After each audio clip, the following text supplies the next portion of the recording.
Thomas, ഇപ്പോൾ നിങ്ങൾ ഇവിടെ നിൽക്കുന്നത് ഈ കേസിലെ പ്രധാന സസ്പെക്ട് ആയിട്ടാണ്. അതുകൊണ്ട് രക്ഷപ്പെട്ടു പോകണമെങ്കിൽ സത്യം മാത്രമേ പറയാവൂ. മനസ്സിലായല്ലോ? ആരായിരുന്നു ഈ സ്ത്രീ? അവര് പ്രോസ്റ്റിറ്റ്യൂട്ട് ആയിരുന്നോ? അതേന്ന് പറയണം. അപ്പോൾ പതിവായി നിങ്ങൾ ഈ വീട് സന്ദർശിക്കാറുണ്ടായിരുന്നു? ഇതിനു മുമ്പ് 2 പ്രാവശ്യം വന്നിട്ടുണ്ട്. എറണാകുളത്ത് താമസിക്കുന്ന നിങ്ങൾ ഇങ്ങനൊരു സ്ത്രീ ആലപ്പുഴ ഉണ്ടെന്ന് എങ്ങനെ അറിഞ്ഞത്? അത് ഞാൻ എറണാകുളത്ത് ജോലി ചെയ്യുന്ന ഹോട്ടലിൽ കുറെ നാൾ മുമ്പ് വന്നപ്പോൾ. ഹോട്ടലിന്റെ പേരെന്താ? Hotel delight. കുറെ നാളെന്ന് പറയുമ്പോ എപ്പോ? ഫെബ്രുവരി 3rd വീക്ക് ആയിരുന്നു. ഇവർ ഹോട്ടലിൽ വന്ന് മുറിയെടുക്കായിരുന്നോ? അല്ല, ഇവിടെയുള്ള ഒരു ബിസിനസ്സുകാരന്റെ കൂടെ വന്നതാ. അയാളുടെ പേരറിയാമോ? NS സ്വാമി, എക്സ്പോർട്ടറാണ്. അതിനു മുമ്പും 2 3 തവണ ഇയാളുടെ കൂടെ ഇവർ ഹോട്ടലിൽ വന്ന് താമസിച്ചിട്ടുണ്ട്. ഫെബ്രുവരിയിൽ വന്നപ്പോൾ ഒരു സംഭവം ഉണ്ടായി. രാത്രിയിൽ ഈ ബിസിനസ്സുകാരന്റെ 4 സുഹൃത്തുക്കൾ അയാളുടെ മുറിയിലെത്തി. ഈ സ്ത്രീയെ കണ്ടപ്പോൾ അവർ പോകില്ലെന്നായി. ഇവരൊരു ശാഠ്യക്കാരിയായിരുന്നു. അതിഥികളുമായി ബന്ധപ്പെടില്ലെന്ന് അവർ തീർത്തു പറഞ്ഞു. ബിസിനസ്സുകാരന് അത് ഇഷ്ടപ്പെട്ടില്ല. And those men were drunk. പിടിയും വലിയുമായി. അതേ ഫ്ലോറിൽ തന്നെയുള്ള റൂമിലാണ് ഞാനും താമസിക്കുന്നത്. ഞാൻ ചെന്ന് നോക്കുമ്പോൾ ഈ സ്ത്രീയെ 4-5 പേർ ചേർന്ന് ആക്രമിക്കുകയായിരുന്നു.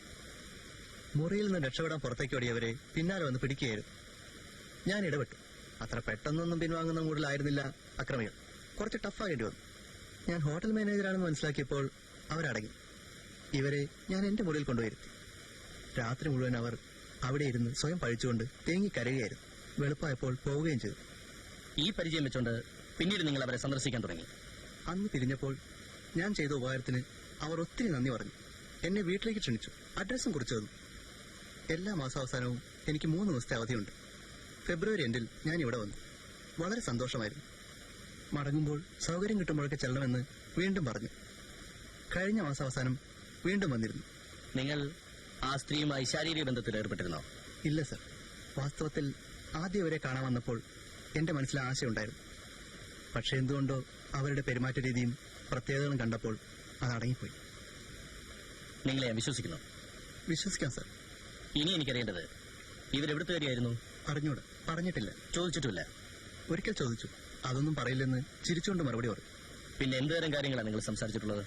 വിദ്യാഭ്യാസമുള്ള സ്ത്രീയായിരുന്നു. കലകളെപ്പറ്റിയും ലോകകാര്യങ്ങളെപ്പറ്റിയും സംസാരിച്ച് വാചാലയാകും. ഇതൊക്കെ സംസാരിക്കാൻ പറ്റിയ ഒരാളെ കുറെ കാലത്തിന് ശേഷമാ കാണുന്നെന്ന് കൂടി പറഞ്ഞിട്ടുണ്ട്. നിങ്ങൾ എത്ര തവണ ഈ വീട്ടിൽ വന്നിട്ടുണ്ട്? മാർച്ച് എൻഡിൽ 2ാമത് വന്നു. പിന്നെ ഇന്ന് കാലത്ത്. ഇവരുടെ മരണത്തിലേക്ക് വിരൽ ചൂണ്ടുന്ന എന്തെങ്കിലും അവരുടെ സംസാരത്തിലോ പ്രവൃത്തിയിലോ നിങ്ങൾക്ക് തോന്നിയിട്ടുണ്ടോ? ഒന്നുമില്ല.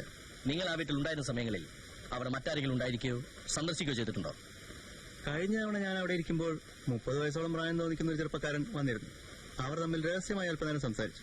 അയാൾ നിങ്ങളെ കണ്ടോ? കണ്ടു. പോകും മുമ്പ് എന്റെ അടുത്ത് വന്ന് ചിരിച്ചുകൊണ്ട് സ്വയം പരിചയപ്പെടുത്തി. അയാളുടെ പേര്? മണി എന്നാണ് എന്റെ ഓർമ്മ. അവന്റെ പെരുമാറ്റം കണ്ടപ്പോൾ തൊഴിൽ ഞാൻ ഊഹിച്ചു.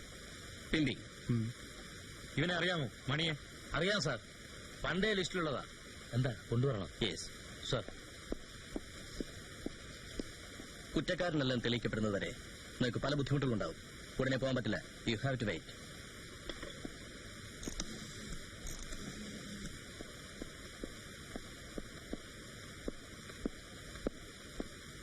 ഈ ചങ്ങനാശ്ശേരിക്കാരൻ മണി അതിനോടല്ലേ താമസിക്കുന്നത്? അതെ സർ. ഏത് മുറി? 16. ഇങ്ങോട്ട് വിളിക്കാം സർ. വേണ്ട, പോയി കണ്ടോളാം. രാമു, സാറിന് 16 കാണിച്ചോട്. വരൂ സർ.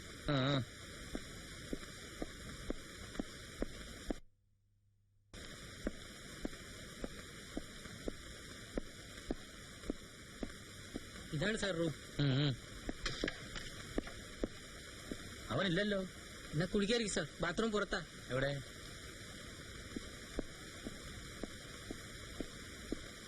വിളിക്കാമോ സാർ? വേണ്ട വേണ്ട, പൊക്കോ. ഇവിടെങ്ങും കണ്ടുപോരുത്.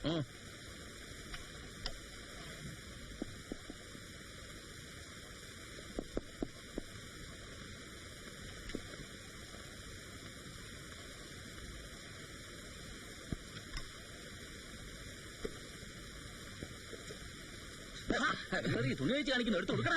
എന്തിനാ സാർ ഇങ്ങോട്ട് വന്നത്? ഞാൻ അങ്ങോട്ട് പതിവ് എത്തിച്ചേക്കായിരുന്നല്ലോ. നാളെയല്ലേ 30-ാം തീയതി? അതോ ഇന്ന് വേണോ?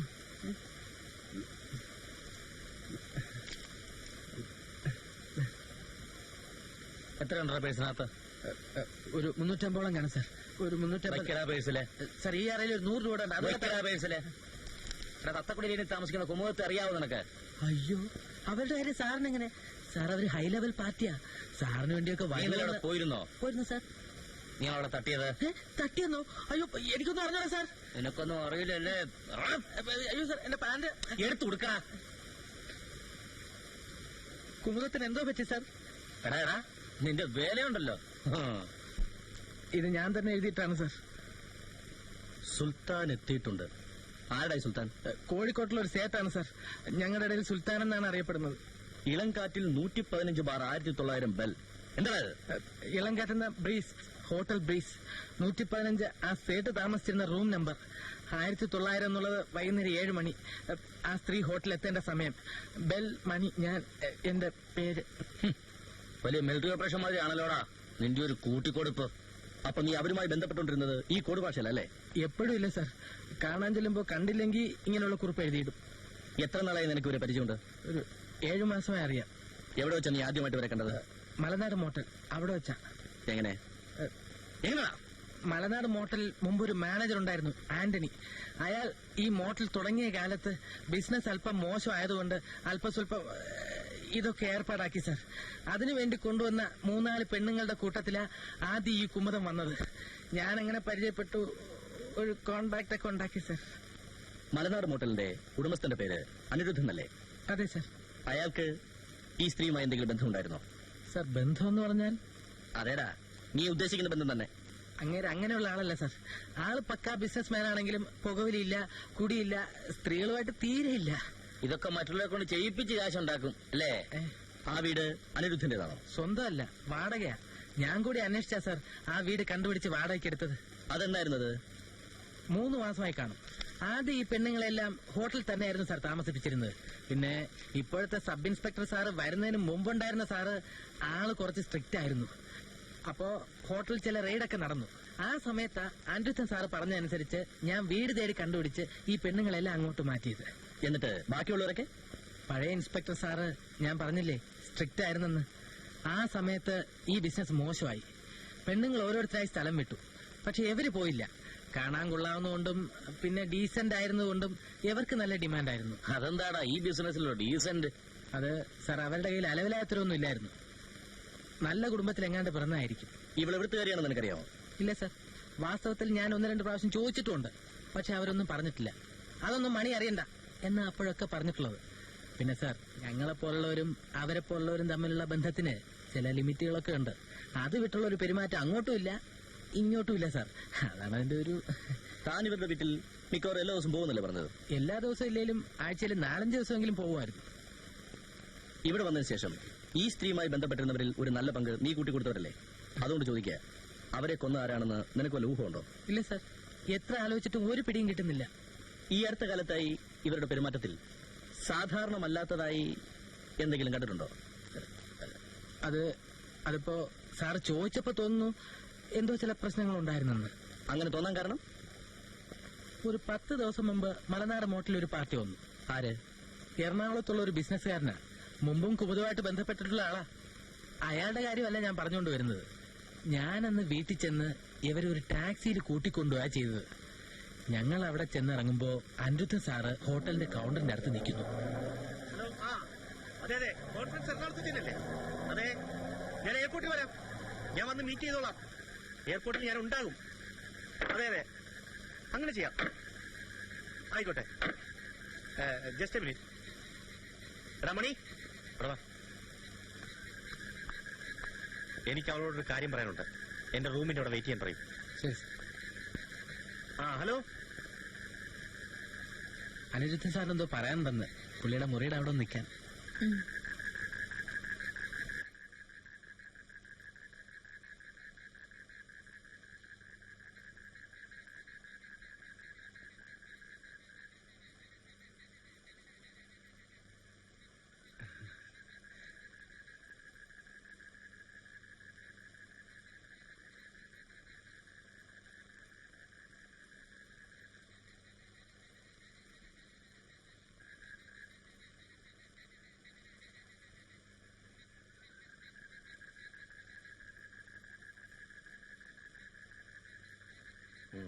അകത്ത് വരൂ.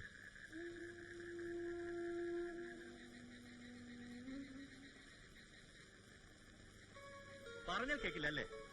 ആ ബന്ധവും കട്ടിയതൊക്കെ നിന്നോട് ഞാൻ പറഞ്ഞതാണ്. അതിനിപ്പോ എന്തുണ്ടായി? അയാളുടെ അളിയൻ ഇവിടെ ഫോൺ ചെയ്തിരുന്നു. നീ എവിടെ താമസിക്കുന്നതെന്നൊക്കെ ചോദിച്ചു. എനിക്ക് ഈ പൊല്ലാപ്പിനൊന്നും പറ്റത്തില്ല. നീ വേറെ എവിടെന്ന് വെച്ചാൽ പോയി താമസിക്കും. ഇല്ലെങ്കിൽ ഇവിടുന്ന് സ്ഥലം വിടാൻ നോക്ക്. അങ്ങനെയൊന്നും ഭീഷണിപ്പെടുത്തണ്ട. ഞാൻ ആരുടെയും ചെലവിലൊന്നല്ല കഴിയുന്നത്. പിന്നെ ഞാൻ നിർബന്ധിച്ചിട്ടല്ലല്ലോ അയാൾ എന്റെ അടുത്ത് വരുന്നത്. അയാളുടെ ഇഷ്ടമാ. വരണ്ടാന്ന് പറയേണ്ട കാര്യം എനിക്കില്ല. ഒരു കുടുംബം കലക്കുന്ന ഏർപ്പാടാണിത്.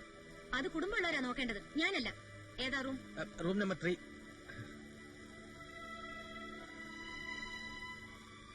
ആരുടെ കാര്യമായിരിക്കും അനിരുദ്ധം പറഞ്ഞത്? ഒരു ഊഹവും ഇല്ല സർ. ഇത് 10 ദിവസം മുമ്പാണെന്നല്ലേ പറഞ്ഞത്? അതെ സർ. നീ എപ്പോഴാണ് ഇവരെ അവസാനമായി കണ്ടത്? അത് സർ, ഈ ചത്തെന്ന് പറയുന്ന ദിവസം വൈകിട്ട് തന്നെയായിരുന്നു. മലനാട് മോട്ടലിൽ ഒരു കസ്റ്റമർ ഉണ്ടായിരുന്നു. ഈ പാർട്ടി വരുമെന്ന് തലേന്ന് ഞാൻ അവരോട് പറഞ്ഞിരുന്നതാ. കൂട്ടിക്കൊണ്ടുപോകാനായി ഒരു ടാക്സിയും പിടിച്ച് ഞാൻ അവിടെ ചെന്നു. ഇതുവരെ റെഡി ആയില്ലേ? 7:30 ഞാൻ വരുമെന്ന് ഇന്നലെ പറഞ്ഞിരുന്നാണല്ലോ. ഇന്ന് എനിക്ക് പറ്റില്ല. മണി പൊയ്ക്കോ. അയ്യോ, എന്തു പറ്റി? സുഖമില്ലേ? ആ, എനിക്ക് നല്ല സുഖമില്ല. അതൊന്നും സാരമില്ല. നേരത്തെ പരിചയമുള്ള പാർട്ടിയല്ലേ. വന്നൊന്ന് മുഖം കാണിച്ചൊന്ന് തൊട്ടും പിടിച്ചോ കൊടുത്തിട്ടെങ്കിൽ പോന്നാ മതി. പിണക്കാൻ പറ്റുന്ന പാർട്ടിയല്ലല്ലോ. ഒരാഴ്ച മുമ്പ് വിളിച്ചു പറഞ്ഞ് ഏർപ്പാടാക്കിയതാ. തിരിച്ചുപോയി എനിക്ക് അയാളുടെ മുഖത്ത് നോക്കാൻ പറ്റില്ല. റസി, ഞാൻ ഇവിടെ ഇരിക്കാം. മണി പോകും. ഇന്ന് എനിക്ക് വരാൻ പറ്റില്ല. ഛേ, അങ്ങനെ പറഞ്ഞ എങ്ങനാ? എന്റെ വാക്കിന് ഒരു വിലയില്ലേ? അവിടം വരെ ഒന്ന് വന്നിട്ടെങ്കിൽ പോലെ. ഞാൻ വരില്ല. മണി നിൽക്കണ്ട. ഇതെന്തോ പറ്റി? അകത്ത് വേറെ ആരെങ്കിലും ഉണ്ടോ? ഞാൻ ഇച്ചിരി നേരം മാറിയിക്കാം. അല്ലെങ്കിൽ പോയിട്ട് ഒരു 1/2 മണിക്കൂർ കഴിഞ്ഞിട്ട് വരാം. വേണ്ട, പോയാ മതി. വലിയ ചതിവായിപ്പോയി. ഞാൻ പോയി വേറെ ആളെ നോക്കാം. അല്ലാതെ ഇപ്പോ നാളെ കോഴിക്കോട്ട് നിന്ന് സ്റ്റേറ്റ് ചിലപ്പോ വന്നേക്കും. വന്നാ ഉടൻ ഞാൻ ഇവിടെ വിവരം അറിയിക്കും. അകത്താരോ ഉണ്ടായിരുന്നെന്ന് തന്നെയാ സാർ എന്റെ ബലമായ സംശയം. കുമുദം താമസിച്ചിരുന്ന വീട്ടിൽ വെച്ചും കസ്റ്റമേഴ്സിനെ സ്വീകരിക്കാറുണ്ടായിരുന്നു. അത് പതിവില്ലായിരുന്നു സാർ. ആ കാര്യത്തിലൊക്കെ അവർക്ക് ചില ചിട്ടകളൊക്കെ ഉണ്ടായിരുന്നു. പിന്നെ തീർത്തും അങ്ങനെ ആയിരുന്നു എന്ന് ചോദിച്ചാൽ എനിക്ക് പറയാൻ പറ്റില്ല സാർ. ആ മുറിയിൽ നിൽക്കുന്ന ആളിനെ ഒരു പ്രാവശ്യം ഞാൻ അവിടെ വെച്ച് കണ്ടിട്ടുണ്ട്. അതെന്തായിരുന്നു? അത് കഴിഞ്ഞ മാസം 29-ാം തീയതിയോ 30-ാം തീയതിയോ മറ്റോ ആയിരിക്കും. വേറെ ആരെങ്കിലും? വേറെ ചില ശനി ഞായർ ദിവസങ്ങളിൽ അവിടെ ഒരു ജീപ്പ് കിടക്കുന്നത് കണ്ടിട്ടുണ്ട്. പിന്നെ സാർ, അങ്ങനെ ആരെങ്കിലും ഉണ്ടെന്ന് തോന്നിയാൽ ഞാൻ കയറാതെങ്ങ് തിരിച്ചു പോകും. അല്ലെങ്കിൽ കാത്തു നിന്ന് അവരൊക്കെ പോയിട്ട് കയറും. ഇതൊന്നും അല്ലാതെ പതിവല്ലാത്തതെന്ന് തോന്നുന്ന എന്തെങ്കിലും ആരെങ്കിലും നിന്റെ ഓർമ്മയിൽ വരുന്നുണ്ടോ? ഓർത്തു നോക്ക്. സാർ, ഈ ചത്തെന്ന് പറയുന്നതിന്റെ തലേന്ന് ഞാൻ ചെല്ലുമ്പോ ഒരു നീല അംബാസഡർ കാർ വേഗത്തിൽ അവിടെ നിന്ന് ഇറങ്ങി പോകുന്ന കണ്ടു. അതിന്റെ പിൻ സീറ്റിൽ ഒരാൾ ചാരി കിടപ്പുണ്ടായിരുന്നു. മുൻ സീറ്റിൽ ഡ്രൈവറെ കൂടാതെ ഒരാൾ കൂടി ഉണ്ടായിരുന്നു. അവരെ കണ്ടാൽ തിരിച്ചറിയാൻ പറ്റുമോ? പറ്റുമെന്ന് പറയാൻ പറ്റത്തില്ല സാർ. ഒരു മിന്നല് പോലെ അവരങ്ങ് പോയി. ഇവന്റെ ഫിംഗർ പ്രിന്റ് ഒക്കെ എടുത്തിട്ട് വിട്ടേക്ക്. സാർ, എടാ, നിന്റെ വിരലടയാളം ഇനി ഞങ്ങളുടെ ഫയലിൽ കാണും. നീ ഇനി കൂട്ടിക്കൊടുക്കുമ്പോഴേ എങ്ങും കയറി പിടിച്ചു കളയരുത്. അടയാളം ഒന്നും വീഴിക്കരുത്. പിന്നെ കുറച്ചു ദിവസത്തേക്ക് അതിന്റെ ബിസിനസ് ഒക്കെ നിർത്തിയേക്കണം. ശരി സാർ. മര്യാദയ്ക്ക് ജീവിച്ചില്ലെങ്കിൽ നിന്നെ എടുത്ത് ഞാൻ അകത്താക്കും.